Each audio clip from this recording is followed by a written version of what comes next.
Welcome to Samba Samba. Enjoy the video. In this video, I will explain how to add documentation to Cursor.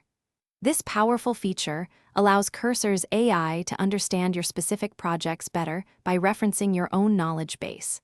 We'll cover how to integrate your custom documentation, whether it's from local files on your computer or directly from web pages.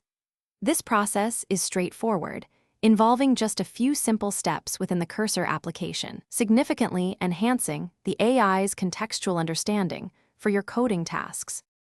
Adding local files to Cursor is a breeze. First, navigate to the Docs tab located in the Cursor sidebar. Once there, you'll see an Add Docs button. Simply click it to proceed. From the options presented, select Local Files as your documentation source. You can then easily browse and choose the specific files or even entire folders from your computer that you wish to include, making your project's local knowledge accessible to the AI. Integrating web pages into your Cursor documentation is just as simple.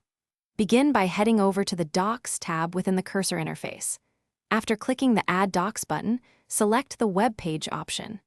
Here, you'll be prompted to paste the URL of the specific web page you want to add. Cursor will then efficiently process and embed the content from that page, allowing its AI to reference online resources relevant to your work. Once your documentation is added, managing it is very intuitive. You can easily view all your integrated documents directly within the Docs tab. If any information becomes outdated or is no longer relevant, you have the option to remove those documents with just one click.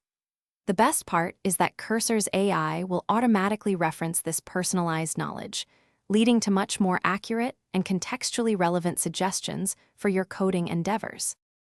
Thanks for watching. Consider subscribing if we helped you.